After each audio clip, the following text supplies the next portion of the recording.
Rien que le terme patient partenaire veut tout dire. J'ai reçu tellement que j'avais envie de rendre un petit peu. Depuis 2016, les HUG ont imaginé et initié le programme Patient Partenaire plus 3P dans le but de développer la culture du partenariat à chaque étape du parcours de soins du patient. Ce programme patient partenaire s'est construit pas à pas avec des patients partenaires, des professionnels, des citoyens, des universitaires, etc. Les uns et les autres se sont rencontrés, ont échangé, ont établi cette base commune. Ce modèle de partenariat s'appuie et se construit sur des valeurs fortes. Au cœur du programme, les patients partenaires. Au fil du temps, plus partenaires que patients. Ce sont ces visages, essentiels au HUG. Ils ne sont ni soignants, ni médecins, ni membres du personnel des HUG.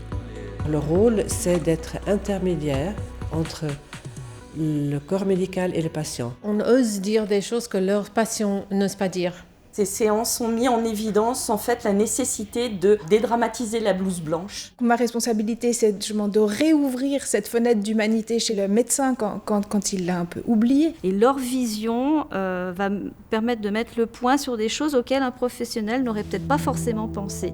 Derrière ces fenêtres, la vie et le quotidien de l'hôpital. À chaque étage des soins, de l'enseignement, de la recherche, de l'organisation. Aujourd'hui, au HUG, ces 4 domaines s'appuient sur la convergence de tant de savoirs et d'expertise. S'ajoute désormais à ces savoirs cliniques et académiques, le savoir expérientiel, celui de celles et ceux qui ont vécu l'hôpital de l'intérieur.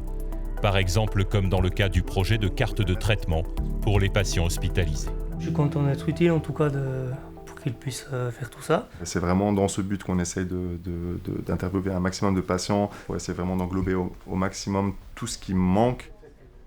Des grands projets de construction ou d'aménagement, de simples détails du quotidien, tous les projets des HUG sont concernés par ce programme. Une approche qui peut commencer tôt le matin, comme ici au cœur de cette unité de soins, dans le cadre du projet d'agent hôtelier, qui a pour but l'amélioration des prestations offertes autour des repas. Le sujet du jour, le petit déjeuner. Quand un patient il rentre, on lui demande ce qu'il a envie le matin, ce qu'il préfère. Pour le patient, de se dire qu'il n'a pas besoin de redemander à chaque fois. Je sais pas ce que vous... Moi, je pense que c'est super.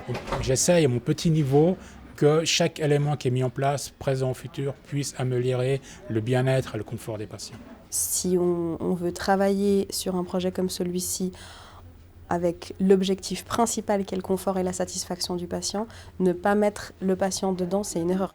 Ici, dans cette salle, c'est un projet de recherche sur les risques cardiovasculaires post-opératoires qui réunit chercheurs et patients partenaires. Un exercice de vulgarisation pour les porteurs du projet de recherche et une réflexion partagée pour donner plus de sens encore aux publications scientifiques à venir. L'objectif, disons, c'est de comprendre mieux pourquoi les patients font justement, une fois qu'ils sont opérés à une chirurgie non cardiaque, ils vont faire des problèmes cardiaques. Si la personne savait qu'il y a autant de risques qui pourraient être liés, peut-être il choisirait une autre façon de faire. Ça nous oblige à repenser des fois à notre projet, des choses que nous, comme chercheurs cliniciens, on pense que sont très importantes et à la fois ne sont pas très importantes pour les patients, mais aussi l'inverse, des choses qu'on n'a même pas pensées. Quand on est chercheur, il arrive des moments où on a un peu comme le nez dedans, hein, on ne voit plus vraiment l'aspect plus large. Au-delà de la recherche, l'information, les brochures, la façon de s'adresser aux patientes, aux patients et aux proches. Ici, chaque visuel compte, chaque mot aussi.